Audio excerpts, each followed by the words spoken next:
કેરળના કોચીમાં પીએમ મોદીએ દેશના બંદરો, શિપિંગ અને જળમાર્ગ ક્ષેત્રમાં વિકાસ માટે 4000 કરોડ રૂપિયાથી વધુના પ્રોજેક્ટનું ઉદ્ઘાટન કર્યું. પીએમ મોદીએ જણાવ્યું કે પ્રોજેક્ટનું ઉદ્ઘાટન કરવામાં આવ્યું છે તેનાથી દક્ષિણ ક્ષેત્રની પ્રગતિ અને વિકાસમાં તેજી આવશે. પીએમ મોદીએ કહ્યું, જ્યારે ભારત સમૃદ્ધ હતું ત્યારે વૈશ્વિક જીડીપીમાં અમારી ભાગીદારી ખૂબ જ મોટી હતી. ત્યારે આપણી તાકાત બંદરો અને પોર્ટ સિટી હતા. જ્યારે આજે ભારત ફરીથી વૈશ્વિક વેપારનું મુખ્ય કેન્દ્ર બની રહ્યું છે ત્યારે આપણે ફરીથી આપણી દરિયાઈ શક્તિમાં વધારો કરવામાં વ્યસ્ત છીએ. તેમણે કહ્યું કે થોડા દિવસો પહેલા અયોધ્યામાં મહર્ષિ વાલ્મીકી ઇન્ટરનેશનલ એરપોર્ટનું ઉદ્ઘાટન કરતી વખતે મેં કેરળમાં સ્થિત રામાયણથી સંબંધિત 4 પવિત્ર મંદિરો વિશે વાત કરી હતી.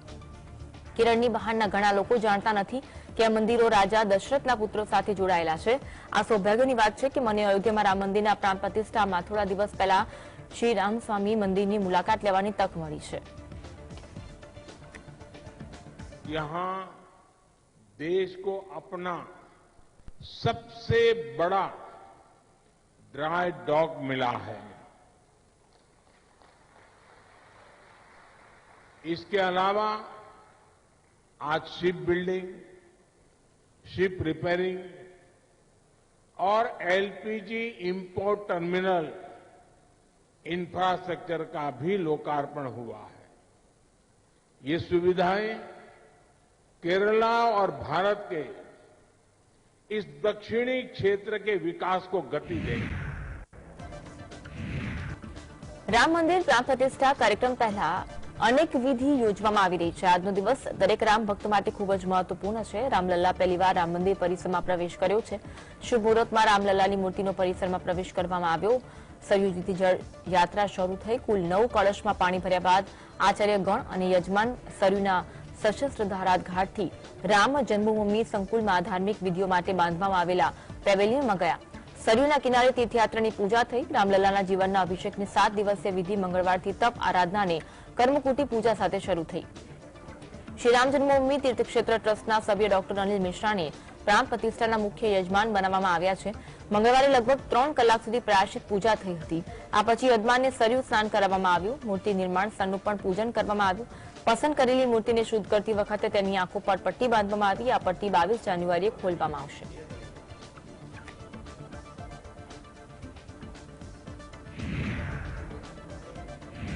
રામ મંદિર પ્રાણ પ્રતિષ્ઠા કાર્યક્રમ વિશે અનેક નિવેદનબાજી થઈ રહી છે. તેના વિશે વાત કરતા અયોધ્યા રામ મંદિર નિર્માણ કમિટીના અધ્યક્ષ નૃપેન્દ્ર મિશ્રાએ જણાવ્યું, મંદિર તો બની ગયું છે. ભગવાન રામલલ્લાના મંદિરના સ્વરૂપને સમજવાની જરૂર છે. તેમાં ગર્ભગૃહ અને 5 મંડપ પણ હશે. ગ્રાઉન્ડ ફ્લોરનું નિર્માણ કાર્ય થઈ ચૂક્યું છે. આથી મંદિરનું નિર્માણ કાર્ય સમાપ્ત થઈ ચૂક્યું છે. મંદિરનો પહેલો માળ નિર્માણધીન છે. ત્યાં રામ દરબાર હશે, જેમાં સીતાજી હશે અને પવન સેવક હનુમાનજી પણ હશે. જ્યારે બીજા માળ પર અલગ અલગ પ્રકારના યજ્ઞ અને અનુષ્ઠાન કરવામાં આવશે. मंदिर तो बन गया है. मंदिर का जो स्वरूप है रामलला के मंदिर का, आप उसको समझे तो महत्वपूर्ण है. रामलला के मंदिर में गर्भगृह होगा, 5 मंडप होंगे और वो भूतल पे होगा मंदिर. तो वो मंदिर बन चुका है. રાષ્ટ્રવાદી કોંગ્રેસ પાર્ટીના સુપ્રીમો શરદ પવારની અયોધ્યામાં ભગવાન રામલલ્લાના પ્રાણ પ્રતિષ્ઠા કાર્યક્રમ માટે આમંત્રણ મળ્યું છે. આમંત્રણ અંગે શરદ પવારે રામ જન્મભૂમિ તીર્થક્ષેત્રના મહાસચિવ ચંપત રાયને પત્ર લખી આભાર વ્યક્ત કર્યો. પત્રમાં શરદ પવારે જણાવ્યું, 22મી જાન્યુઆરીએ પ્રાણ પ્રતિષ્ઠા સમારોહ સમાપ્ત થયા બાદ તેઓ મુક્તપણે સમય કાઢી દર્શન માટે અયોધ્યા જશે. આ દરમિયાન રામ મંદિરનું નિર્માણ કાર્ય પણ પૂરું થઈ જશે. એનસીપી પ્રમુખે પત્રમાં લખ્યું કે રામ ભક્તો અયોધ્યામાં યોજાનાર સમારોહને લઈ ઉત્સુક છે. તેઓ મોટી સંખ્યામાં ત્યાં પહોંચવાના છે. પવારે જણાવ્યું, રામ ભક્તોના ઉત્સાહથી ઐતિહાસિક ઘટનાનો આનંદ તેમના સુધી પહોંચશે.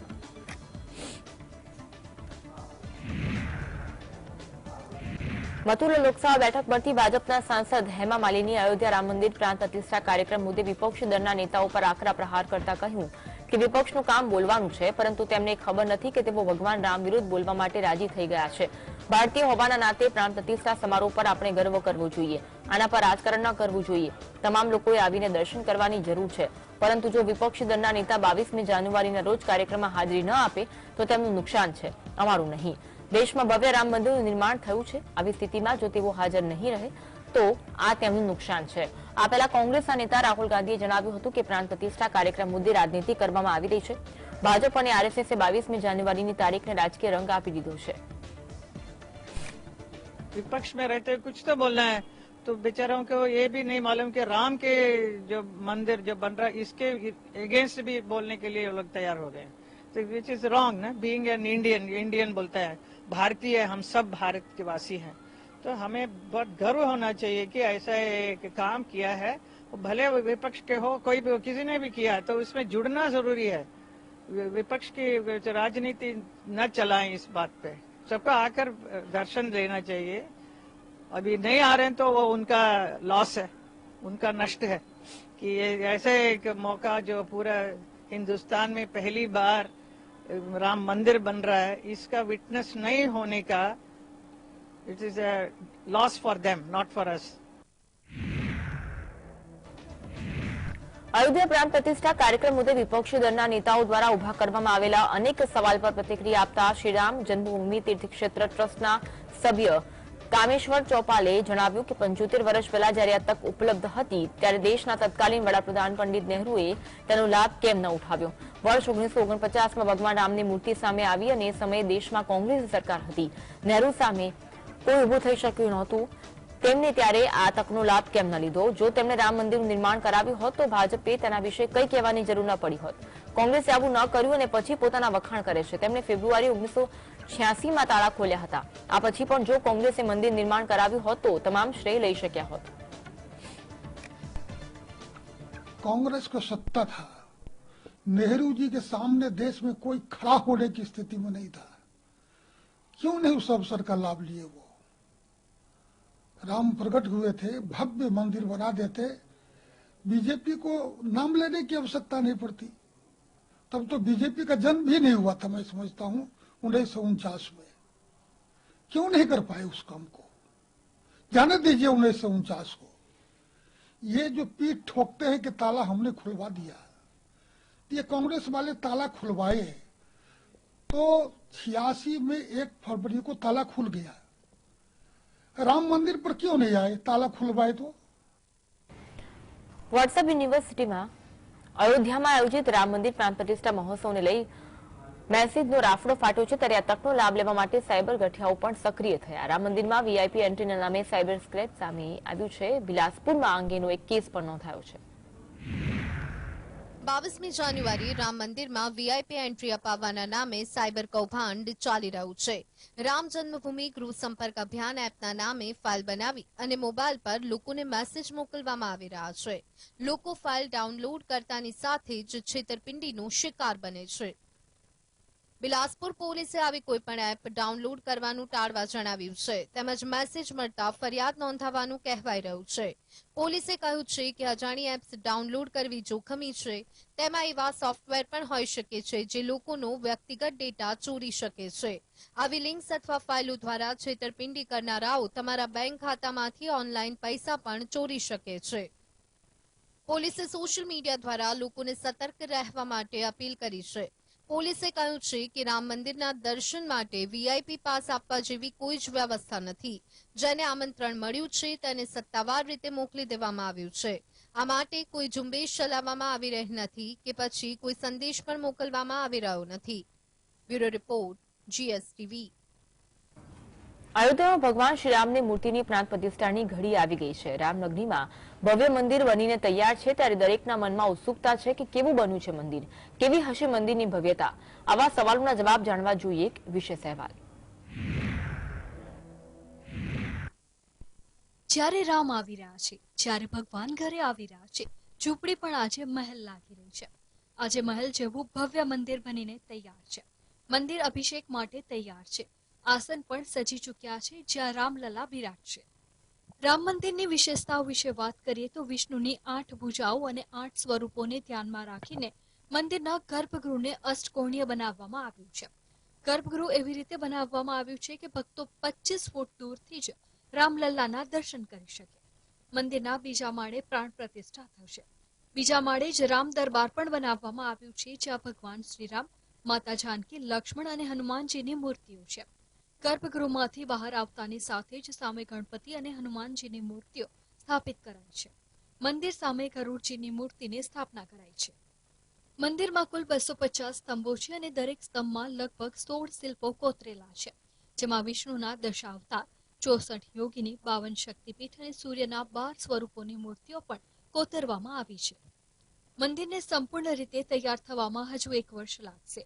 અયોધ્યા કોરિડોર બનવામાં પણ 1.5 થી 2 વર્ષનો સમય લાગશે. ભારતમાં મંદિરોની ડિઝાઇનની 16 શૈલીઓ છે. તેમાં મુખ્ય 3 શૈલી છે. ઉત્તર ભારતમાં નાગર શૈલી, દક્ષિણમાં દ્રવિડિયન અને મધ્ય પૂર્વ ભારતમાં પેગોડા શૈલી. અયોધ્યા મંદિર નાગર શૈલીમાં નિર્માણ પામ્યું છે. સોમનાથ, સ્વામિનારાયણ, અંબાજી મંદિરો આ જ શૈલીમાં બંધાયેલા છે. Bureau report, GSTV. લોકસભાની ચૂંટણીમાં મોંઘવારીનો મુદ્દો ના નડે એટલા માટે આવતા મહિને પેટ્રોલ ડીઝલના ભાવમાં ઘટાડો કરાશે તેવી અટકળોએ જોર પકડ્યું. સરકારી ઓઇલ કંપનીઓને કેટલો ભાવ ઘટાડો કરી શકાય તેમ છે તેનો રિપોર્ટ આપવા કેન્દ્ર સરકારે સૂચના આપી છે. સૂત્રોનો દાવો છે કે આ ઘટાડો પ્રતિ લીટર 5 થી 10 રૂપિયાની આસપાસ હશે. સૂત્રોનું કહેવું છે કે વૈશ્વિક સ્તરે ક્રૂડ ઓઇલના ભાવોમાં જંગી ઘટાડો થયો છે, પણ કંપનીઓએ પેટ્રોલ ડીઝલના ભાવ ઘટાડ્યા નથી. પેટ્રોલ ડીઝલના ભાવ 2022ના એપ્રિલથી સ્થિર છે, તેથી કંપનીઓ છેલ્લા 9 મહિનાની જંગી નફો થઈ રહ્યો છે. તેના કારણે આ વર્ષે સરકારી ઓઇલ કંપનીઓનો નફો રેકોર્ડ બ્રેક 1 લાખ કરોડ રૂપિયાની આસપાસ થવાની શક્યતા છે. નાણાકીય વર્ષના પહેલા 6 મહિનામાં કંપનીઓને 57,000 કરોડ રૂપિયાનો નફો થઈ ચૂક્યો છે. કેન્દ્ર સરકારે નફામાંથી થોડોક હિસ્સો ચૂંટણીમાં મતદારને રીઝવવા માટે વાપરવાનો નિર્ણય કરી નાખ્યો છે.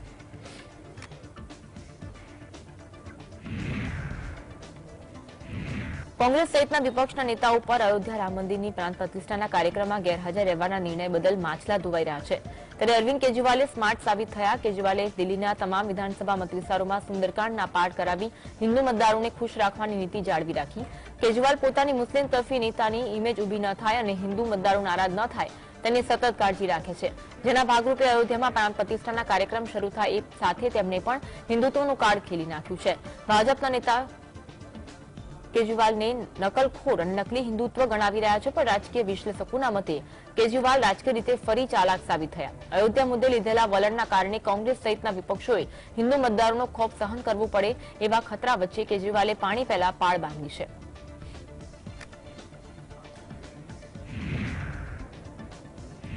ઉત્તર પ્રદેશમાં માયાવતીએ કોઈની સાથે જોડાણ કર્યા વિના એકલા હાથે લોકસભાની ચૂંટણી લડવાની જાહેરાત કરતા ભાજપ ખુશ છે. માયાવતીની બસપા પાસે 10% મતદારોની વફાદાર મતબેંક છે. માયાવતી ભાજપ વિરોધી મોરચા ઇન્ડિયામાં જોડાયા હોત તો આ 10%ની મતબેંકોમાંથી કોંગ્રેસ, સપા, લોકદળ તરફ અડધા મતદારો પણ ઢળ્યા હોત તો ભાજપને મોટો ફટકો પડી જાત. ભાજપના મતે સમાજવાદી પાર્ટી તથા રાષ્ટ્રીય લોકદળને મળનારા મતોનું પ્રમાણ 35%થી વધે તેમ નથી ને કોંગ્રેસે તાકાત 2%થી વધારે મતો લેવાની નથી. હવે માયાવતી એકલા લડવાના છે, તેથી ભાજપને મળનારા મતોની ટકાવારી ઘટી 40%ની આસપાસ આવી જાય તો પણ ભાજપને ચિંતા નથી, કેમ કે ભાજપનો હાથ ઉપર જ રહેવાનો છે. ભાજપ યુપી લોકસભાની 80 બેઠકમાંથી 75થી વધારે બેઠકો જીતવાનો ટાર્ગેટ નક્કી કરીને બેઠો છે. માયાવતીની જાહેરાતથી આ ટાર્ગેટ હાંસલ કરી શકાય એવું લાગે છે.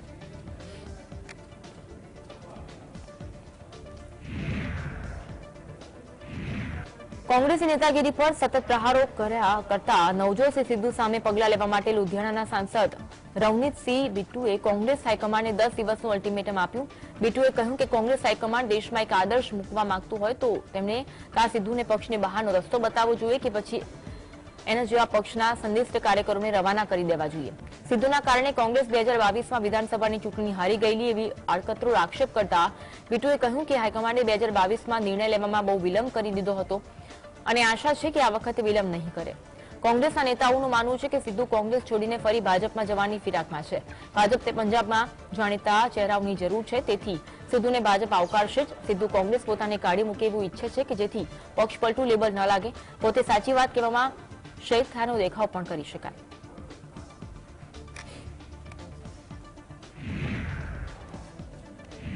કેન્દ્રીય ગૃહ મંત્રાલયે ચાબુક જલાવીને કોંગ્રેસના નેતા મણિશંકર અય્યરના પુત્રીની થિંક ટેન્કની HCRની હેઠળની માન્યતા રદ કરી નાખી છે. અય્યરના પુત્રી યામિની સેન્ટર ફોર પોલિસી રિસર્ચના નામે થિંક ટેન્ક ચલાવે છે. આ થિંક ટેન્ક લાંબા સમયથી કેન્દ્ર સરકારના રડાર પર છે. ગયા વર્ષે પણ તેમની સામે પગલાં ભરાયા હતા. ગુજરાત રમખાણોના મુદ્દે શંકાસ્પદ ભૂમિકા ભજવનારા તીર્થા સેતલવાડની સંસ્થાને દાન આપવા બદલ યામિનીની સંસ્થા પર ઇન્કમટેક્સ વિભાગે દરોડા પણ પાડ્યા હતા. યામિનીની સંસ્થાને વિદેશમાંથી કેટલાક શંકાસ્પદ દાન મળ્યા હોવાના આધારે ગૃહ મંત્રાલયે આ નિર્ણય લીધો. નહેરુ ગાંધી ખાનદાની નજીક મનાતા અય્યરની પુત્રીની સંસ્થા પર તવાઈ મુદ્દે કોંગ્રેસ ચૂપ છે. કોંગ્રેસના નેતાનું માનવું છે કે અય્યરે ભૂતકાળમાં મોદી વિરુદ્ધ કરેલા વિવાદાસ્પદ ઉચ્ચારણોના કારણે અય્યરની તરફદારી કરવા જતા ભાજપ જૂની વાતો ઉખેડીને ચૂંટણીમાં તેનો મુદ્દો બનાવી શકે છે.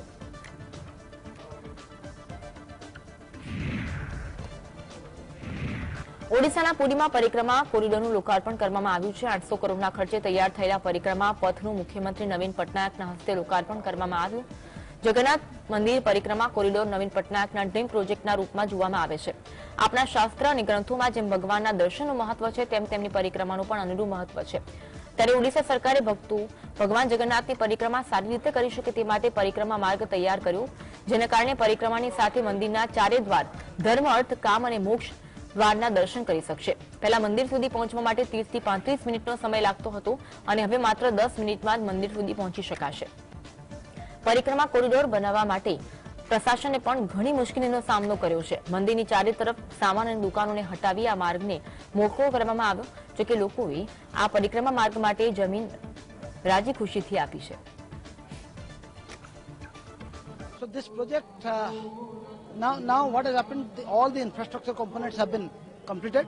So now people will have two accesses to come to Jagannath temple, one through normal Badadanda, the other through the new road, that is Sri Setu and then Jagannath Vallabh Prakalp to Sri Marg and then to the Parikrama.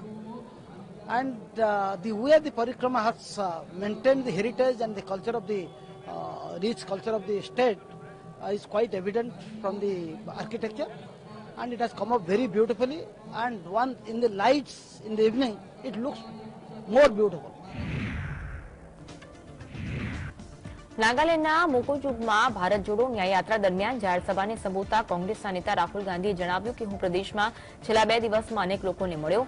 કન્યાકુમારીથી Kashmir સુધીની ભારત જોડો યાત્રામાં પણ અમે તમામ ધર્મો જાતિના લોકોને એક સાથે લાવવાનો પ્રયાસ કર્યો હતો. આ બાદ અમે મણિપુરથી મુંબઈ સુધી ભારત જોડો ન્યાયયાત્રા કરવાનો નિર્ણય લીધો. અમે લોકોને સંદેશો આપવા માંગીએ છીએ કે ભારતના અન્ય રાજ્યોની જેમ ઉત્તર પૂર્વનું ક્ષેત્ર પણ તેટલું જ મહત્વપૂર્ણ છે. ભલે પ્રદેશની વસ્તી ઓછી હોય, પરંતુ તેનું મહત્વ સમાન હોવું જોઈએ. પીએમ મોદીએ 9 વર્ષ પહેલા નાગાલેન્ડના લોકોને અનેક વચનો આપ્યા હતા, પરંતુ એ ક્યારેય પૂરા કર્યા નથી.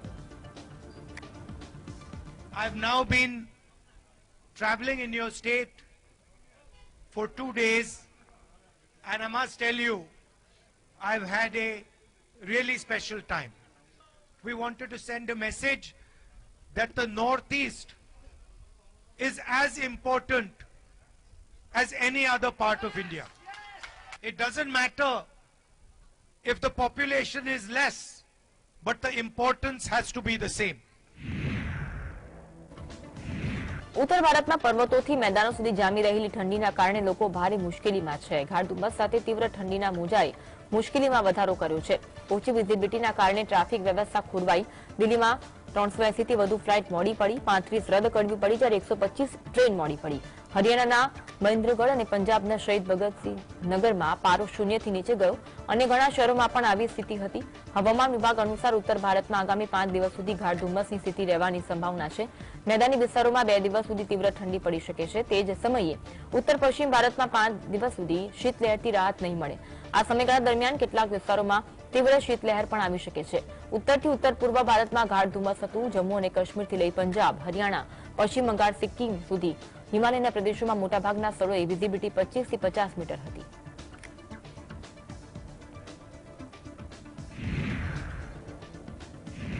તમિલનાડુના શિવગંગા જિલ્લામાં મંજુ વિટુની રમત દરમિયાન 2 લોકોના મોત થયા, જ્યારે 70 વ્યક્તિ ઇજાગ્રસ્ત થયા હોવાના અહેવાલ પ્રાપ્ત થયા.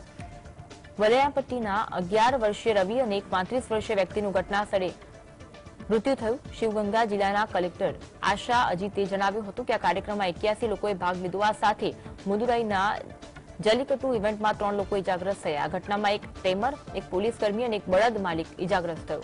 જલ્લીકટ્ટુ ઇવેન્ટ માટે કુલ 1200 આખલા અને 800 બુલ ટેમરની નોંધણી કરવામાં આવી હતી.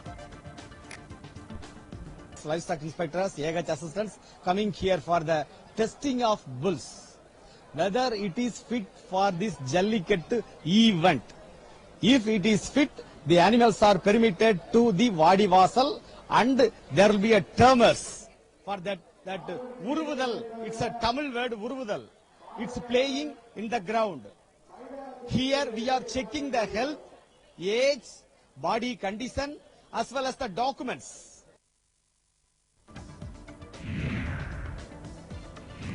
બે દિવસના કેરળ પ્રવાસે આવેલા વડાપ્રધાન મોદીએ સવારે ગુરુવાયુર મંદિરે દર્શન કર્યા. ભગવાન શ્રી કૃષ્ણનું આ પ્રસિદ્ધ મંદિર ગુરુવાયુર મંદિર તરીકે જાણીતું છે. વડાપ્રધાન પણ ત્યાંના પારંપરિક વસ્ત્રો ધારણ કરી મંદિર પહોંચ્યા અને પૂજા અર્ચના કરી હતી.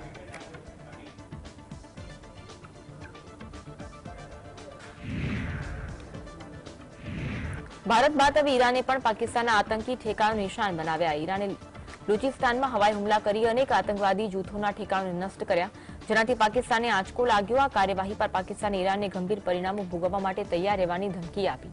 ઈરાને દાવો કર્યો કે બલુચિસ્તાનમાં સ્થિત આતંકી સંગઠનોના ઠેકાણા પર હવાઈ હુમલા કરવામાં આવ્યા. પાકિસ્તાને ખુદ આ ઘટનાની પુષ્ટિ કરી. આ અંગે પાકિસ્તાનનું કહેવું છે કે ઈરાનના હવાઈ હુમલામાં 2 માસૂમ બાળકોના મોત થયા, જ્યારે કે 3 બાળકીઓ ગંભીર રીતે ઘાયલ થઈ. પાકિસ્તાને આ ઘટનાની નિંદા કરી. પાકિસ્તાનના વિદેશ મંત્રાલયે ઈરાનની કાર્યવાહી અંગે ટ્વીટ કર્યું અને લખ્યું કે અમે આ હુમલાની સખત ટીકા કરીએ છીએ. ઈરાને આંતરરાષ્ટ્રીય એરસ્પેસ નિયમોનું ઉલ્લંઘન કર્યું. દેશની સાર્વભૌમત્વનું ઉલ્લંઘન સાંખી નહીં લેવાય. પાકિસ્તાને ઈરાનને ધમકી આપતા કહ્યું કે તેના ગંભીર પરિણામો આવશે. You see, first of all, I think if you see it in the larger perspective, Pakistan has been sending terrorists into India and in terrorist camps. Afghanistan has accused Pakistan for supporting the Taliban for 20 years. You know, the Quetta Shura was very much in Pakistan. And now Iran. So, you know, and the Chinese are not very happy with Pakistan, the Uyghurs taking sanctuary in Pakistan. So all the neighbors of Pakistan, this is the one country that all the neighbors are upset with it because of its support to terrorist causes. I mean, what can be a better proof of being a terrorist state?